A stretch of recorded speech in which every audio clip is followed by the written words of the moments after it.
This episode is proudly supported by Pepe Sayer Australian Cultured Butter, batch churned from single origin cream. We've got a culturing process, a fermenting process, an aging process. So the butter will taste very different than, I guess, the average supermarket butter. I like to say we make butter makers butter. Like, this is the sort of butter makers would like to eat, simply because of the slow process in which we ferment and age and get the flavour into it. You know, the natural fermentation that gets all the flavours into the cream, and then once you churn it, you end up with this really rich, flavoursome butter that evolves and changes because it's a live culture that's in the butter as well. For more information, go to pepesayer.com.au. You know, we wanted to concentrate all our energies into just cooking really delicious, simple food and serving it and cleaning up and going home. That's all we wanted to do. Simple hospitality. You know, it's nothing complicated. It's like, yep, we feed you and you go. This is the Deep in the Weeds podcast. I'm Anthony Huckstep. The importance of the local, reliable restaurant or cafe has never been more evident than the last few years. A place to rely on, to make connections, to feel comfortably sated, and remember the importance of community and nourishing, delicious food too. But what does it take to create these hubs of the community? Glenda Lau is the co-owner of Bayswater Kitchenette. Glenda, how are you? I'm good, thank you. And you? I'm good. It's good to have you on the show. You've had a pretty amazing career abroad and in Australia, and you find yourself with a little local restaurant. What's it like running a little place after working in such big establishments? Oh, I compare it to, it's like leaving the corporate world and moving down the South Coast. That's what it feels like, you know, because we've created something that's so tiny. It's across the road from where I live.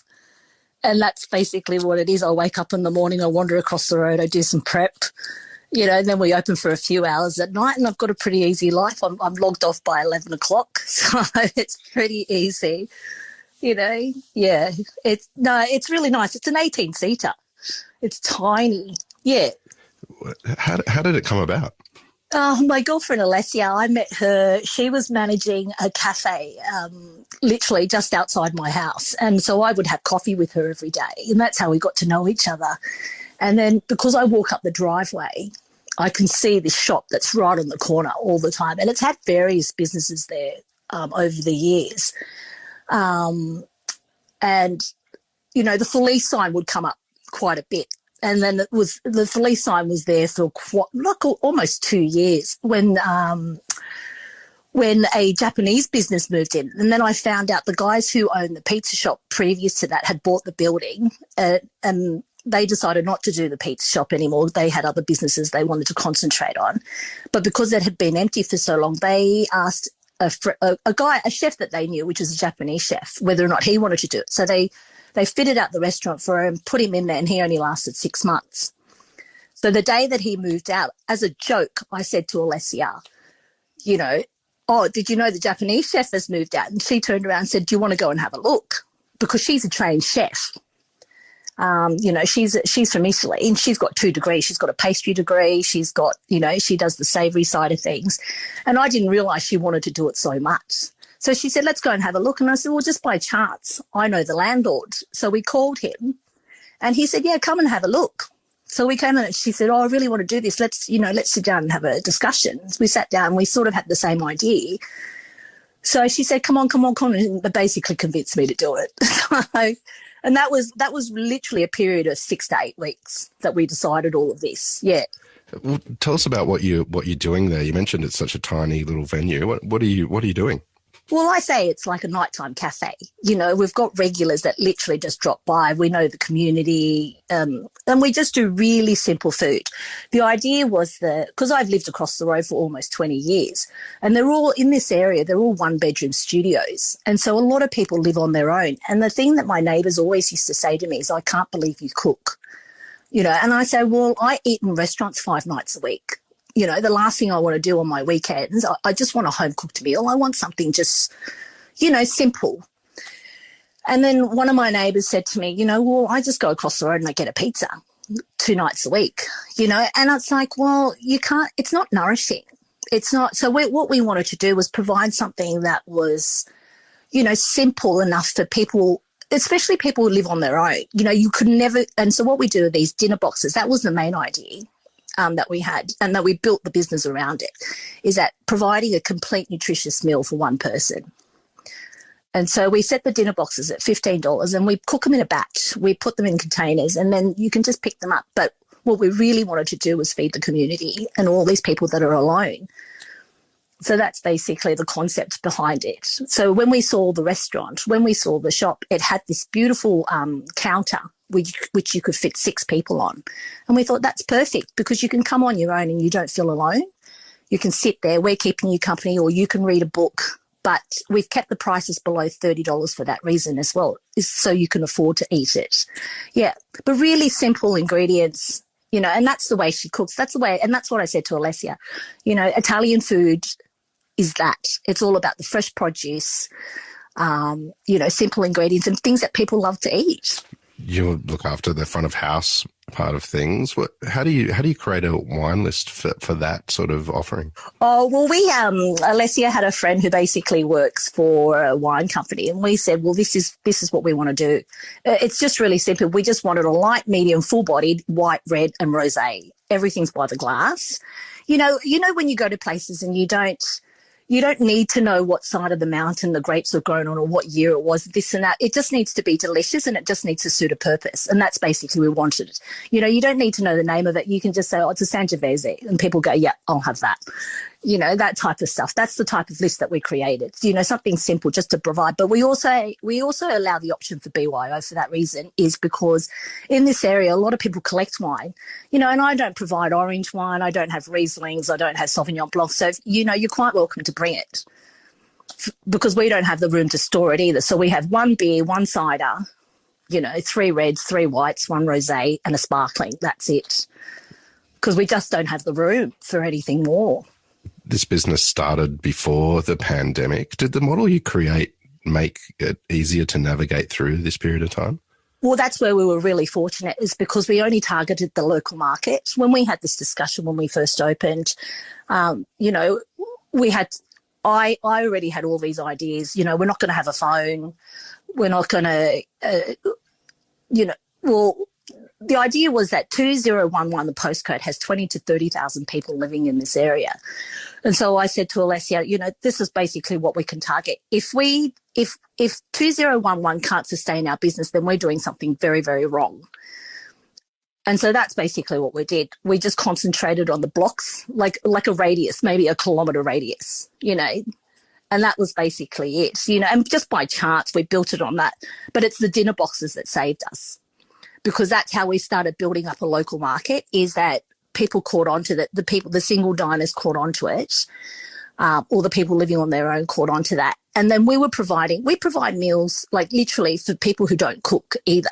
So there's people who buy boxes from us every day, and they're our regulars. And so when it came to the lockdown, we were only 8 months old when that happened, and it was really scary. I mean, no one knew what was happening.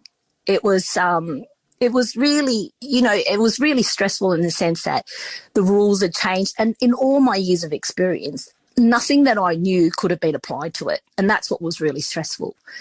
But what we discovered was that all these people who live alone, we were the only people they saw that day. So we would see the full spectrum of fear. There were people who just took it really lightly, and then there were people that literally turned up in full PPE. They were covered in bin bags, gloves, the lot. Yeah, it was really full on. When I think about it, just watching all that was just, yeah. With this focus on the local community, do you have any stories of regulars that you've connected with and the impact that you guys have had on them? Well, last night we said goodbye to a family that we've known since the beginning. So when they first started coming, their little girl was only probably about 15 months, 18 months old, and she's just turned 4. And the mother got promoted and took a job in New York. So last night we said goodbye to them, and they came, you know, because they're like family. You know, we've watched the little one grow up, and I just remember her face, like the first time. So the parents are American, and but they've lived here for 16 years or so. The mothers, and they met here, and so Bubble was born here. But I just remember the very first time they decided to order the banoffee pie. So we have banoffee pie as a dessert on the menu. And the parents were like, well, we've never had it before. And they ordered it. And I just remember looking over at the table at that particular time when they gave Madeline a spoonful of it. And the way her eyes lit up was like, what did you just feed me? You know, like it was literally a revelation. And I thought, oh, my God, you know, it was the cutest thing ever. And then last night we said goodbye to them because they're leaving either today or tomorrow morning. And it was just so sweet. She's 4 years old. She comes in and we also started sitting them at the counter. I noticed that when we used to sit her at a table, after maybe about 10, 15 minutes, you know, they'd have to give her the phone to distract her and this and that. And then we got an idea and we'd sit her at the counter. And that's when she started paying attention, you know, and she really started engaging, watching everything and then participating. Whereas previous to that, she was always quite shy, would come in. You know, now she just walks in. I said to her the other day, I said, well, you know, you've got to go grab your cushion because, you know, she needs the height. So she gets her own cushion, puts it on the chair, climbs up on the chair and just sits there and waits for dinner. And she's the sweetest little thing. But, you know, there's so many of these people and that's the reason why I always attribute that to the reason why we survived COVID, the lockdowns, is because we've got such amazing support from the local community. We had one couple who live up on Springfield Avenue and they said to me when the first lockdown came, they came around to the shop and they said to me, you know, oh, we've got a spreadsheet. We've put down all the restaurants that we want to survive and we want you to make it through this. And so we've put you down as a Wednesday night. You're our Wednesday night. And so we're going to come and buy something from you every Wednesday just to and get you through this. And that's what a lot of people said during our first lockdown. It was so touching. Yeah, it really was. And so by the time the second lockdown happened, we had the benefit of being open for 2 years. And so we'd already built, you know, a bigger client base. We had more support. And because we already had the model, we already learnt from the first model that the dinner boxes were what we were going to sell and that was going to be our primary income. So, you know, we averaged, we started selling maybe 15 boxes a day when we first opened, 10 to 15 boxes a day. Come lockdown, the first lockdown, we upped it to about 30. And by the time we hit the second lockdown, we were upping them to about 50. Wow.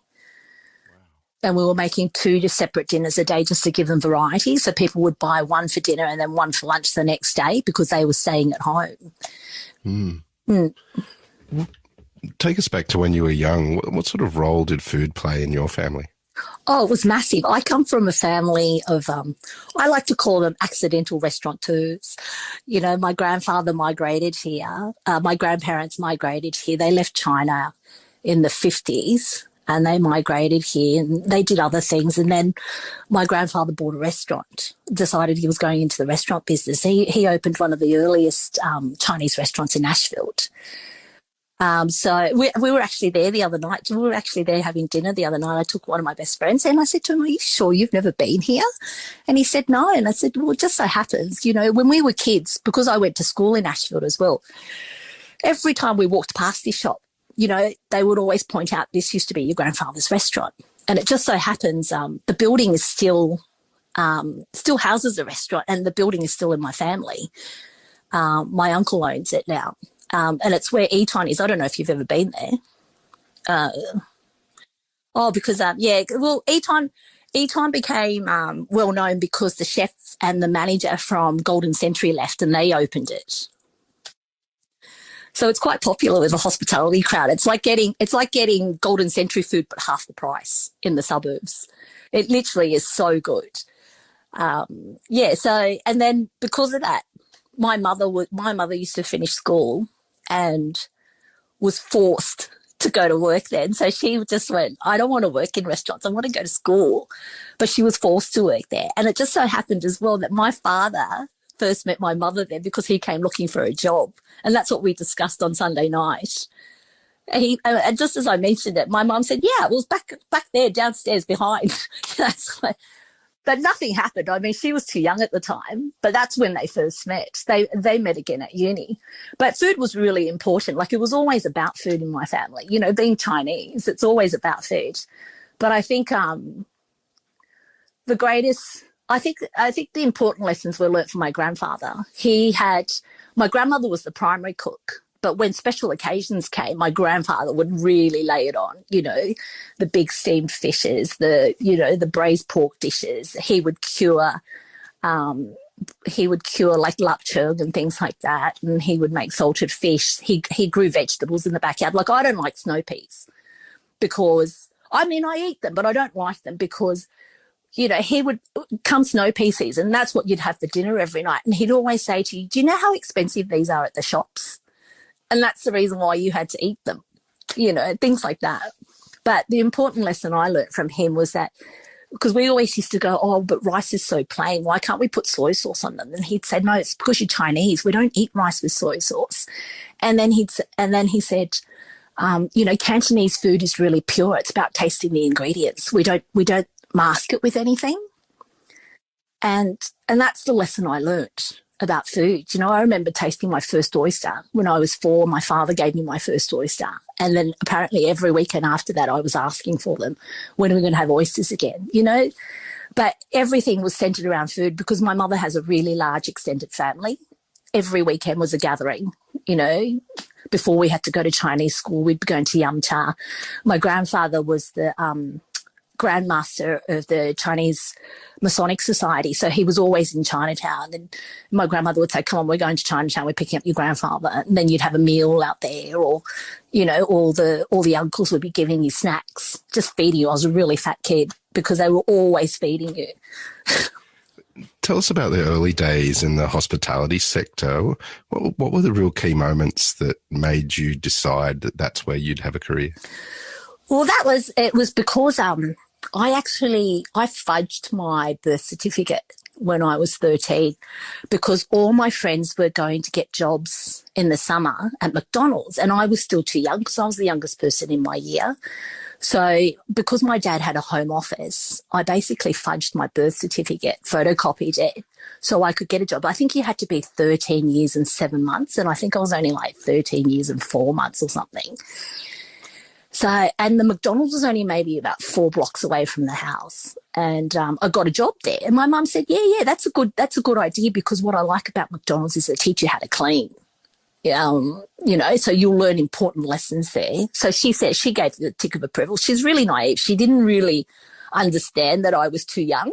She just got away, yeah, you're good on you. You're going to get a job for the summer, keep you busy, keep you out of trouble. But what started happening was that they rostered me on a breakfast shift.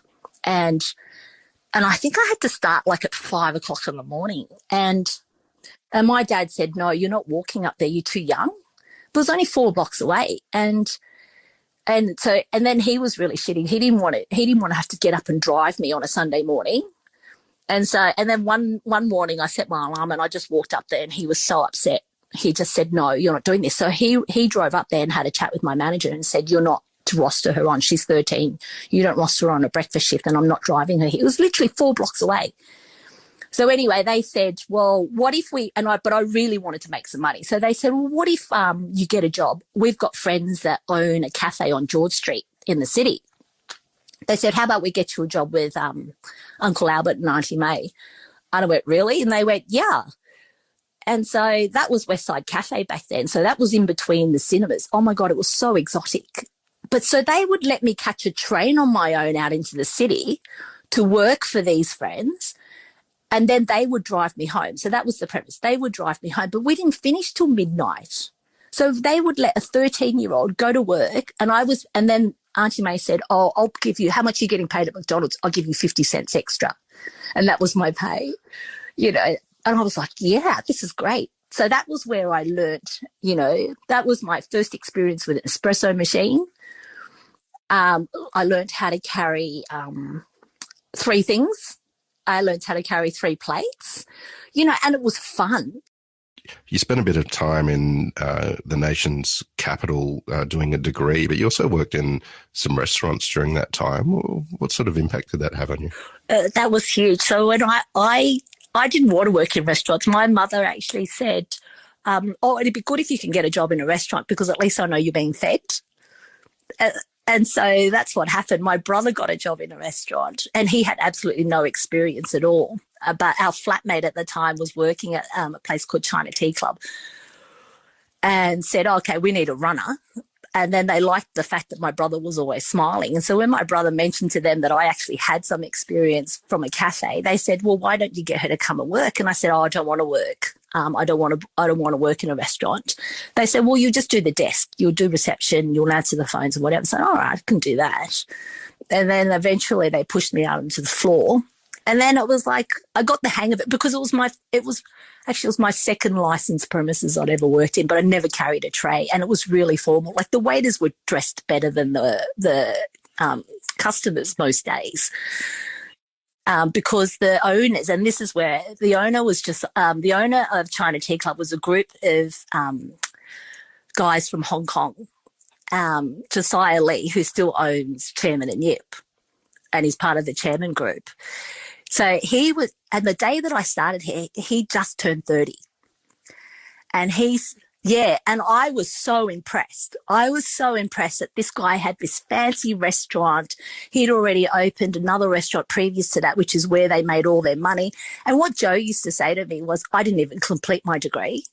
I've still got one subject to go, and he didn't even bother completing it. I think Danny Yip was the only one that completed it. Oh no, and there was another partner called Stephen. They were the only two that completed their degrees.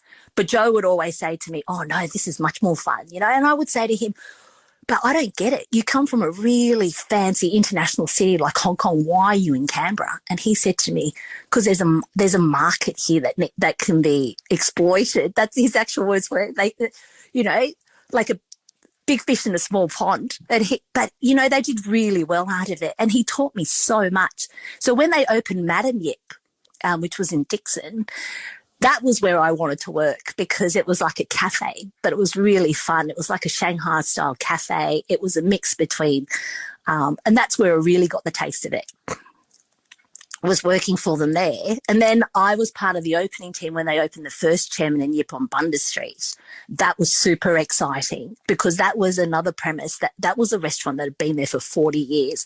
And, you know, we watched it getting demolished. We watched it getting built, and then we were a part of opening it. And Danny said to me, and I just happened to, I failed my third year of uni. And Danny was the one that said to me, you know, come on, give yourself a break. Why don't you come and work full time for a bit? And he's the one that convinced me to go. You know, my parents weren't happy about that. They said, no, because if you do this, you're never going back. But Daddy was like, come on, you just need a break. And I thought, you know, yeah, you're right. And that's when it started. That's when the feeling started like, I can actually do this. You know, I'm really good at this. I'm loving it. I'm having a really good time. I'm making really good money. I'm going to give this a go. And that's basically, that's what ignited it, is that experience, that 1 year that I took off. You ended up working in London and in some incredible restaurants both there and in Sydney as well. What's been the real sort of key venues and moments for you? Well, for me, having worked at places like Asia to Cuba and Huck, I think for me, I was lucky enough to be part of these restaurants when the founders were still involved, you know, at the base levels when they weren't franchises. Like Hakkasan, Alan Yao would be in the restaurant all the time. Do you know what I mean? This is before it became another one in, you know, London, Dubai, wherever they all are now, you know, when he was still really involved. And this was his prize. You know, Asia to Cuba was the same because it was so...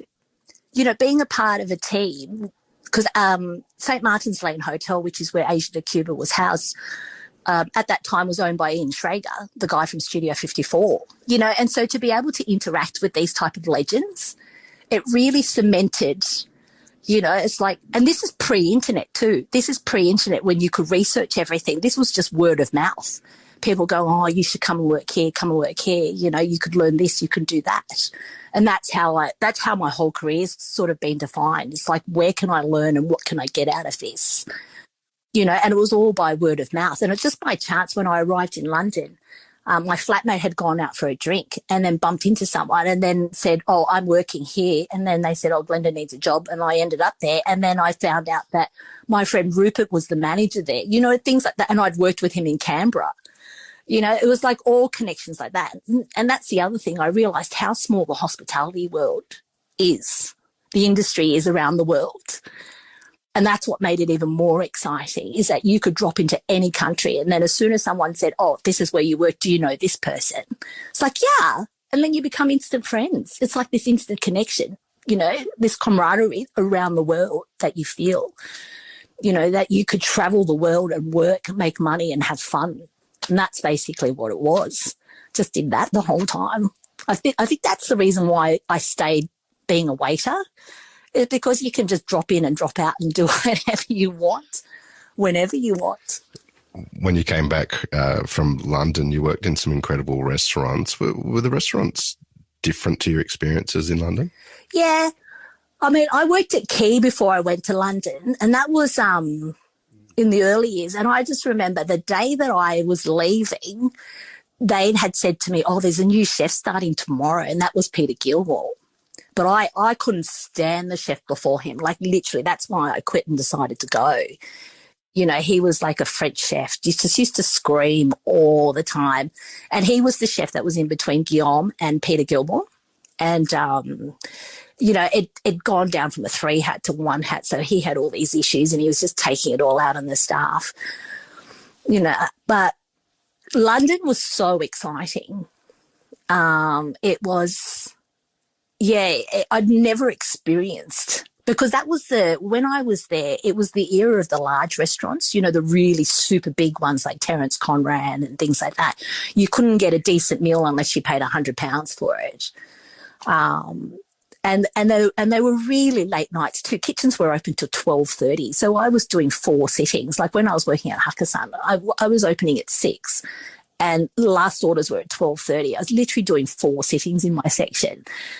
But the main difference was the pay. You know, I remember when I started at Asia to Cuba and I did my trial, and the girl said to me, have you even been a waiter before? And I thought to myself, why would I come to a restaurant of this caliber and not have experience? And that's when I realised, you know, that people in the UK, they don't, well, in London specifically, they don't necessarily have experience. It just fits into their lifestyle. It fits into the fact that they want, you know, whatever residency, they this, that. And so in that sense that I thought that, yeah, I don't know, it wasn't as serious. It was just play. People just did it because that's all they knew how to do. Whereas I thought in Australia it was a little bit more serious. They paid you properly, because we weren't getting paid properly over there either. The tips weren't good. The service charge went into a trunk. Like, it was very complicated. But I didn't feel secure, basically. It didn't, financially, I didn't feel secure. I only came back because I was waiting for to see if I could get a visa, waiting to see if someone could sponsor me. And then they said, one company I worked for said yes. And so, but I had to come back for them to process it. And then I waited and I waited and I waited and it didn't eventuate. And so I was stuck here. And so in the end, I decided to stay. But I was literally waiting. I just packed up a suitcase and I thought, oh, I'll just spend summer at home while I'm waiting for this to be processed. And then I couldn't get in touch with anyone. I couldn't find out what happened. And by the time I finally got in touch with someone, they said, oh, we didn't think you were coming back. And I said, are you kidding me? I've got rent I've been paying over there. I've got all my belongings over there. And then you've just decided not to process it and without telling me. And so I was stuck here. And so then I had to start rebuilding my life here. But it was so, and I'd actually gone back to Key because I still had friends working there. And they said, yeah, come back. And it was so easy. I found it so easy because, you know, I remember Peter Gilmore going at 9:30, okay, kitchen's closed. And I'm like, what? It's 9:30. I'm like, I haven't done anything, you know. So the pace was different, you know, and then I started enjoying it. one of the establishments you've worked at before Bayswater Kitchenette was Automata, part of the new wave of dining in Australia. What was it like being part of that? Well, that was exciting. So I met Clayton at Key in 2005. I think he was part of the team then. And it was the same thing. People, friends of mine had said, Clayton's opening a place. And he'd approached me and asked me whether or not I'd be interested in being the manager. And I said, no, it's not my thing. I'm just don't have the energy for it. But he really wanted me to do it. And even Tanya, his partner, said to him, I don't think you tried hard enough. You should have gotten her. And I was like, no. I was working at Honeycomb at the time when Andy Bunn was there, I think. I'm not sure. And that was where I got the taste of local, that it was just around the corner from the house. It was a really lovely community that surrounded the restaurant. And I said no. And so anyway, I finished at Honeycomb and went back to Maryvale. They asked me to come and set up the rooftop at Coogee Pavilion. And then after I did that, they moved me to the Beresford and I wasn't interested. And then someone kept saying, well, Clayton's still opening. And then a project that I was working on for them, they decided not to go ahead with. And I didn't know what to do. So I rang Clayton. I said, are you still looking? And he said, yeah. And I said, I just want to be a waiter, okay? And he said, yeah, come. And that was literally 2 weeks before they opened. And it was just so exciting to be a part of it, to be able to help my friend, open his restaurant and just to be part of, this new wave dining, especially working with people like Timbo and Abby, they'd all worked in places. And I was so out of touch with all this, all the natural wine movements and things like that. I had no idea. I looked at the wine list. The first day I sat down to training, I went, I don't know a single wine on this list. I don't know what I'm doing. And I actually felt with all my experience, I actually felt like really isolated. I had no idea. It was a really bizarre experience, but I was surrounded by people with all this energy, and that's what made it exciting.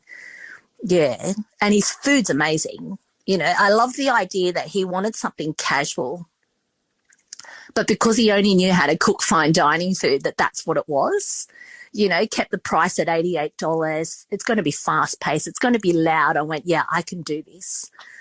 And it was a really great team. Like, there were lots of young people that were running circles around me, and I thought, oh, I love this. I love being taken care of by all these young people. Because there's all these stairs and I'm like, I can't do these stairs anymore. I've got knee issues. No, but it was good fun. It was really good fun. It was actually heartbreaking for me to actually have to stop Clayton and say, you know what, I'm going to go. I'm going to leave you to it. But I'd already said to Clayton, because I could feel myself towards the end of it, I could feel myself I wasn't coping with the pace. I wasn't coping with, because the menu started getting a little bit more intricate. People's dietaries started, people's diets started getting more complicated because we realised, as much as we wanted it to stay casual, it wasn't going to be the case because, all the requests were like, oh, it's my birthday, it's a special occasion. So that's when we realised, we've got to change the direction of this place. We've got to start treating it like a special occasion place because that's what people are expecting from it. And I just, when you looked at the sheet in the kitchen with all the dietary requirements, I don't eat duck hearts, I won't eat this, I won't eat that, and it just started getting really complicated. And I just thought, you know what, it's getting too much for me. Absorbing all of this is getting too much. And I actually pulled Clay, and he used to joke and call us, because there was quite a few of us that were mature waiters. Like if you put four of us in a room, we would have had over 100 years of experience on one floor, that type of thing. And he used to joke and call us the dinosaurs. And I pulled him aside one day and I said to him, look, as much as I love you and I want to be here, I'm going to leave it up to you to say to me, you know what, Glenda? Like I said to him, I don't want to be that cranky waiter. I don't want to be that waiter that all the young ones turn around and go, I don't want to work with her. She's always cranky. She's always this. And I said, I'm going to leave it up to you to kind of pull me aside and say, you know what? It's time. It's time.